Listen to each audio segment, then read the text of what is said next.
এটা হলো নিউজিল্যান্ড, প্রশান্ত মহাসাগরে অবস্থিত একটি প্রত্যন্ত দেশ, যা অস্ট্রেলিয়া থেকে প্রায় 4000 কিলোমিটার দূরে অবস্থিত।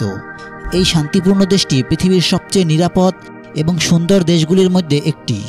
অনেকেই নিউজিল্যান্ডকে the Lord of the Rings এবং দ্য হবিট চলচ্চিত্রগুলির মাধ্যমে চিনে থাকেন, কারণ এই মুভির শুটিং এই দেশেই হয়েছিল। এই দেশের সুউচ্চ পর্বতশ্রেণী, স্বচ্ছ হ্রদ এবং উচ্চমানের খাবার দেশটিকে বিশ্বজুড়ে বিখ্যাত করেছে। এছাড়াও নিউজিল্যান্ডের আবহাওয়া অনেকটা ইউরোপের মতো, হালকা গ্রীষ্মকাল, দীর্ঘ শীতকাল এবং প্রচুর বৃষ্টিপাত হয়ে থাকে। তবে এর জনসংখ্যা খুবই কম। পুরো নিউজিল্যান্ডে মাত্র 60 লাখ মানুষ বসবাস করে। যদি আপনি নিউজিল্যান্ডের মানচিত্রের দিকে তাকান, তবে লক্ষ্য করবেন যে প্রায় 80% ভূমি জনবসতিহীন। প্রায় 70% জনসংখ্যা উত্তর দ্বীপে বসবাস করে এবং তাদের অর্ধেক অকল্যান্ড শহরে বসবাস করে। এমন চমৎকার আবহাওয়া, অসাধারণ প্রাকৃতিক দৃশ্য এবং উচ্চ জীবনযাত্রার মান থাকা সত্ত্বেও কেন নিউজিল্যান্ডের 80% জায়গা এখনও খালি?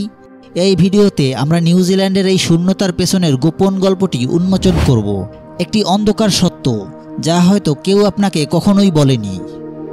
নিউজিল্যান্ডে জনসংখ্যা কমার মূল কারণ হলো প্রত্যন্ত অবস্থান।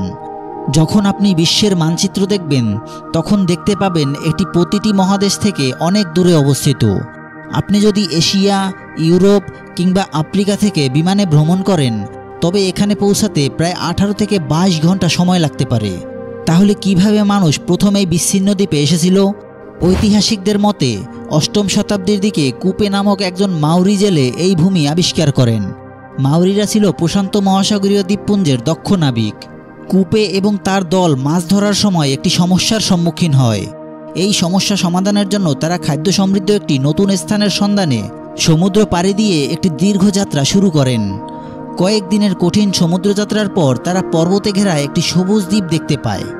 এটিই ছিল নিউজিল্যান্ড, যেখানে প্রচুর সামুদ্রিক খাবার, ছাগল ও ফল ছিল এবং কোনো মানুষ বসবাস করত না। এটি কুপে উপজাতির জন্য খুবই উপযুক্ত ছিল। তিনি এবং তার কিছু লোককে অন্যদের এই নতুন ভূমিতে নিয়ে আসার জন্য পলিনেশিয়ায় ফেরত পাঠান। মাউরিরা তাদের গল্প, নাচ এবং ঐতিহ্যে ভরা একটি সমৃদ্ধ সংস্কৃতি নিয়ে আসে। তারা প্রকৃতির আত্মায় বিশ্বাস করত, যেমন বনের দেবতা তান, যিনি গাছকে জীবন দিতেন। তাদের গ্রামগুলিকে মারাই বলা হতো, যা ছিল মাউরি সম্প্রদায়ের জীবনের কেন্দ্র, যেখানে তারা শান্তিপূর্ণভাবে বসবাস করত, গান গাইত এবং একসাথে সিদ্ধান্ত নিত। এভাবেই মাউরিরা নিউজিল্যান্ডে বসতি স্থাপন শুরু করে। সপ্তদশ শতাব্দীতে ইউরোপীয় অভিযাত্রীরা নতুন ভূমি খুঁজে বের করার জন্য বিশ্ব ভ্রমণ শুরু করে। 1642 সালে ডাচ অভিযাত্রী আবেল তাসাই নিউজিল্যান্ডে পৌঁছান, কিন্তু মাউরিদের সাথে সংঘাতের পর তাকে চলে যেতে হয়। পরবর্তীতে 1769 সালে ব্রিটিশ অভিযাত্রী ক্যাপ্টেন জেমস কুক নিউজিল্যান্ডে আসেন। আবারও তার সৈন্যরা মাউরিদের সাথে সংঘর্ষে লিপ্ত হয় এবং অনেক মাউরি নিহত হয়। কুক পরবর্তীতে ইউরোপে ফিরে যান, কিন্তু তিনি নিউজিল্যান্ডের একটি বিস্তারিত মানচিত্র তৈরি করেন।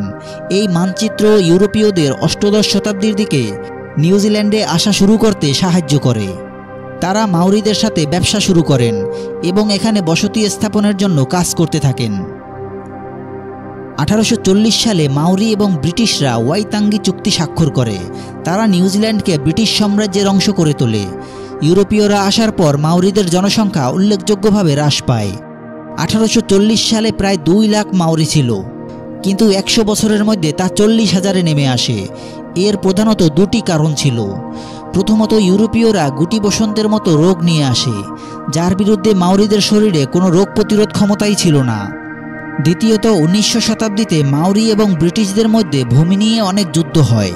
নিউজিল্যান্ড যুদ্ধ নামে পরিচিত এই যুদ্ধগুলি কয়েক দশক ধরে চলতে থাকে এবং গভীর ক্ষত রেখে যায়। মাউরিরা তাদের জীবনযাত্রাকে রক্ষা করার জন্য সাহসের সাথে লড়াই করেছিল, কিন্তু ক্ষতি হয়েছিল মারাত্মক, যা তাদের জীবনকে চিরতরে বদলে দেয়। 1881 সালের মধ্যে এই সংঘাতের অবসান হয়। ব্রিটিশরা বুঝতে পারেন যে মাউরিদের ছাড়া দেশটি উন্নতি করতে পারবে না। তারা মাউরিদের ভোট দেওয়ার এবং উন্নয়ন প্রকল্পে কাজের সুযোগ করে দেয়। এর ফলে নিউজিল্যান্ডে শান্তি এবং অগ্রগতির একটি পথ শুরু হয়। বর্তমানে মাউরি সংস্কৃতি নিউজিল্যান্ডের একটি মূল অংশ। তাদের ঐতিহ্যবাহী শিল্প, ভাষা এবং হাকা নাচ বিশ্বজুড়ে প্রশংসিত। আপনি রাগবি ম্যাচের মতো ক্রীড়া ইভেন্টে হাকানাস পরিবেশন করতে দেখতে পাবেন, যেখানে অল ব্ল্যাকস রাগবি দল এই শক্তিশালী নাচের মাধ্যমে ভক্তদের অনুপ্রাণিত করে। কিন্তু কেন নিউজিল্যান্ডের বেশিরভাগ অংশ এখনও জনমানবহীন? এর মূল কারণ হল ভৌগোলিক। দক্ষিণ দ্বীপের বেশিরভাগ অংশে উঁচু পর্বত এবং খুব কম সমতল ভূমি রয়েছে, যেখানে নির্মাণ কার্যক্রম পরিচালনা করা প্রায় অসম্ভব। পূর্ব দিক শুষ্ক এবং অনুর্বর, যা কৃষিকাজ এবং সেচের জন্য উপযুক্ত নয়। ফলস্বরূপ বেশিরভাগ মানুষ উত্তর দ্বীপে, বিশেষ করে অকল্যান্ডে বসবাস করে। জনসংখ্যা বাড়ানোর জন্য দ্বিতীয় বিশ্বযুদ্ধের পর নিউজিল্যান্ড সরকার অভিবাসন সহজ করে দেয়। এশিয়া, ইউরোপ এবং অন্যান্য স্থান থেকে মানুষ এদেশে আসতে শুরু করে। বর্তমানে নিউজিল্যান্ডে 27% মানুষ অভিবাসী বা দেশের বাইরে জন্মগ্রহণ করেছে। তাদের বেশিরভাগই অকল্যান্ড শহরে বসবাস করে, যা এটিকে বিশ্বের সবচেয়ে ব্যয়বহুল শহরগুলির মধ্যে একটি করে তুলেছে। বর্তমানে নিউজিল্যান্ডের অর্থনীতির একটি বড় অংশ কৃষির উপর নির্ভরশীল। উত্তর দ্বীপের সবুজ ভূমি এবং প্রচুর বৃষ্টিপাত এটিকে ভেড়া, ছাগল এবং অন্যান্য গবাদি পশু পালনের জন্য উপযুক্ত করে তোলে। দেশটিতে প্রায় 6 মিলিয়ন মানুষ আছে, কিন্তু প্রায় 30 মিলিয়ন ভেড়া এবং ছাগল রয়েছে। এটি নিউজিল্যান্ডকে মাংস এবং উলের শীর্ষ রপ্তানিকারক দেশ হিসেবে গড়ে তুলতে সাহায্য করে। প্রতি বছর নিউজিল্যান্ড মাংস রপ্তানি থেকে প্রায় 40 থেকে 50 বিলিয়ন মার্কিন ডলার আয় করে। এই কৃষি নির্ভর অর্থনীতি এমন যে কোনো দেশের জন্যই আশীর্বাদ। নিউজিল্যান্ড পরিবেশ রক্ষা এবং নবায়নযোগ্য শক্তি ব্যবহারের প্রচেষ্টার জন্য বিশ্বব্যাপী প্রশংসিত। দেশটির ভূমির 30%-এরও বেশি জাতীয় উদ্যান এবং সংরক্ষিত এলাকা দ্বারা আচ্ছাদিত।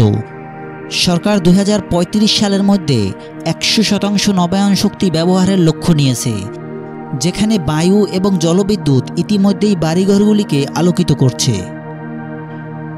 নিউজিল্যান্ডের ইতিহাস আমাদের দেখায় যে প্রাকৃতিক সৌন্দর্য, সাংস্কৃতিক বৈচিত্র্য এবং সঠিক পরিকল্পনার মাধ্যমে একটি ছোট্ট দেশও বিশ্বমঞ্চে একটি বড় প্রভাব ফেলতে পারে।